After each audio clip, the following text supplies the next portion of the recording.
बिस्मिल्लाहिर्रहमानिर्रहीम। चैनल अलूम आले मोहम्मद की जानिब से नाज़रीन आप सबको अस्सलामु अलैकुम वरहमतुल्लाहि वबरकातहू और चैनल में आपको खुशामदीद कहते हैं।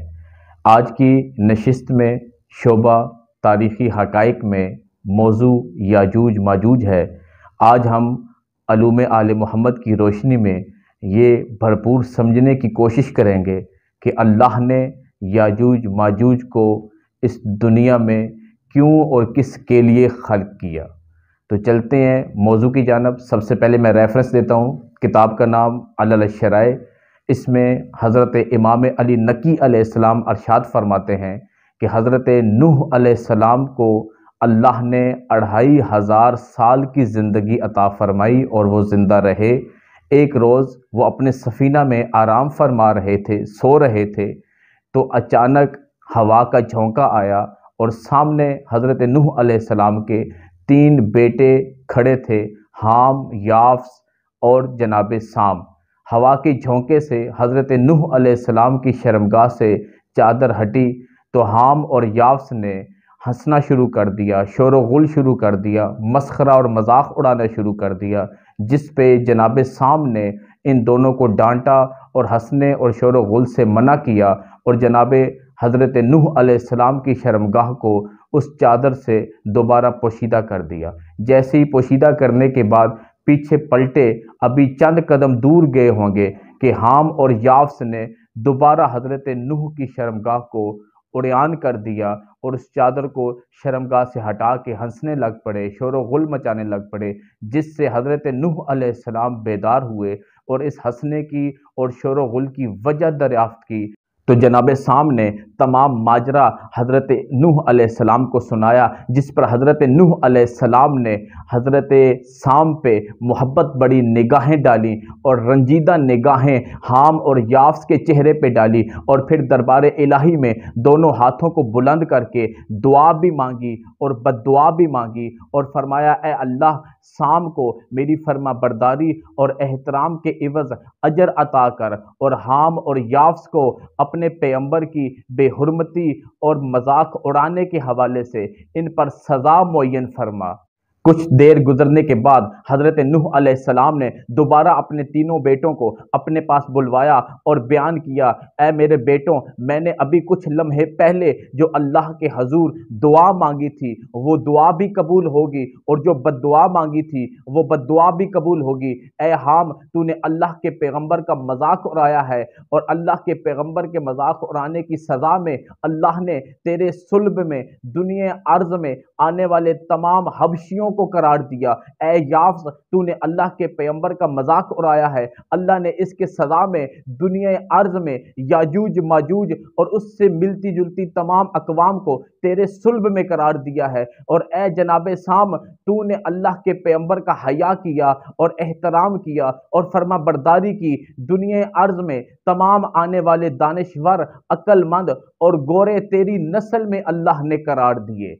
इस तरह याजूज माजूज याफ्स की नस्ल से इस रूए अर्ज पर पैदा हुए। और फिर मैं रेफरेंस देता हूँ, किताब का नाम तारीख़ इस्लाम। इसमें ये दर्ज है कि जब हज़रत ज़ुल्करनैन मशरक़ की तरफ सफ़र का आगाज़ किया तो एक ऐसी मंजिल आई जो मंजिल याजूज माजूज की मस्कन थी और उसके सामने कुछ कबाइल भी रहते थे। जब उन कबीलों के सरदारों को इस चीज़ का इल्म हुआ कि हज़रत ज़ुल्करनैन हमारे इलाके से गुजर रहे हैं, वो तमाम कबीले को साथ लेकर इस्तकबाल के लिए हजरत ज़ुल्करनैन के सामने पेश हुए और हजरत ज़ुल्करनैन का भरपूर इस्तकबाल किया और उनका दीन कबूल किया और फिर दरख्वास्त की, ए ज़ुल्करनैन, अल्लाह ने आपको सल्तनत अता की, कुव्वत अता की, दौलत अता की, आप हमारी एक मुश्किल को आसान करें। हजरत ज़ुल्करनैन ने कहा, कैसी मुश्किल, वजाहत करो। तो वो सरदार कहने लगा, ए सरकार, इस पहाड़ के पीछे अल्लाह की कुछ ऐसी मखलूकात हैं जो ना अल्लाह को मानती हैं न उनके पैगंबरों को मानती हैं और हर साल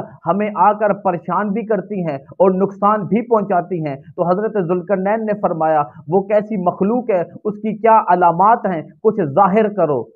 تو وہ سردار کہنے لگا، اے سرکار، ان کی علامات میں سے کچھ علامات میں آپ کو ظاہر کرتا ہوں، وہ 3 گروہ پر مشتمل ہیں۔ ان میں سے پہلا گروہ ایسا ہے جو 120 گز کے قد رکھتے ہیں، اسی طرح ان کی جسامت بھی پھیلی ہوئی ہے۔ دوسرا گروہ ان میں سے ایسا ہے جن کے لمبے لمبے کان ہیں، جس میں سے ایک کان کو وہ زمین پہ بچھاتے ہیں اور اس کے اوپر خود لیٹتے ہیں، اور دوسرا کان اپنے جسم کو ڈھانپنے کے لیے اپنے جسم کے اوپر اوڑھ لیتے ہیں، اور تیسرا گروہ وہ گروہ ہے جو صرف اور صرف 1 بالش سے لے کر 4 بالش تک کا قد رکھتا ہے، اور یہ انسان کے مشابہ ہیں لیکن درندوں کی حرکات و اسناد رکھتے ہیں۔ یہ نہ جوتے پہنتے ہیں، یہ نہ کپڑے پہنتے ہیں، ان کے جسم کے اوپر ریچھ کی طرح بال ہوتے ہیں جو ان کی سردی اور گرمی میں ان کی محافظت کرتے ہیں۔ ان کے ہاتھوں کی انگلیوں پہ ناخن نہیں ہوتے، کانٹے ہوتے ہیں۔ ان کے دانت انسانوں کی طرح نہیں، درندوں کی طرح نوکدار ہوتے ہیں۔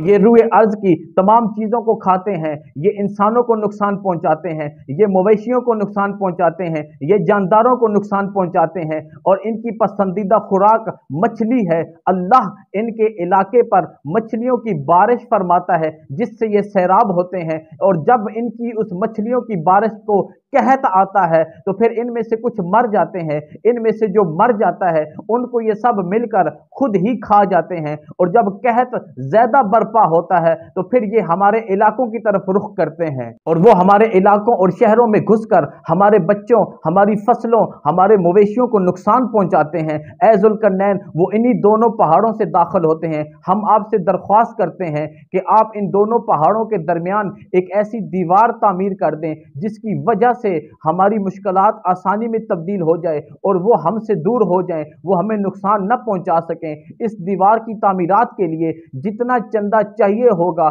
ہم اکٹھا کریں گے، ہم آپ کی مدد کریں گے۔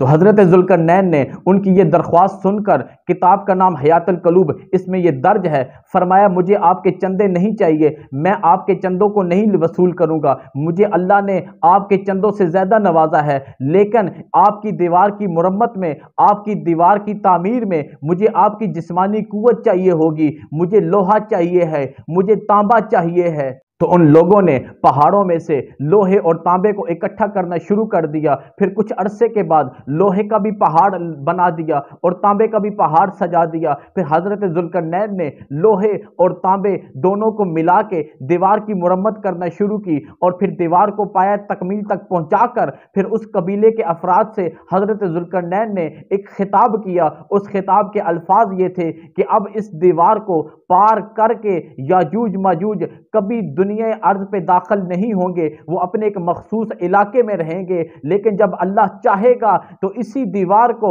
زمین کے ساتھ ضم کر دے گا، اور اس ضم کرنے کے بعد یاجوج ماجوج دنیا ارض پر پھیل جائیں گے۔ میں پھر ریفرنس دیتا ہوں، کتاب کا نام حیات الحیوان، اس میں علامہ دمیری لکھتے ہیں کہ یاجوج ماجوج اس روئے ارض کے ایک مخصوص ٹکڑے پر رہائش پذیر ہیں۔ وہ ایسا مخصوص ٹکڑا ہے کہ جس کے آگے پانی ہی پانی ہے، سمندر ہی سمندر ہے، اور جس کے پیچھے وہی 2 پہاڑ ہیں، اور ان 2 پہاڑوں کے بیچ وہی دیوار ہے جو حضرت ذوالقرنین نے تعمیر کی تھی، اور جب اللہ چاہے گا تو یہ دیوار زمین کے ساتھ ضم کر دی جائے گی، اور یہ یاجوج ماجوج دوبارہ سے دنیا ارض پر پھیل جائیں گے۔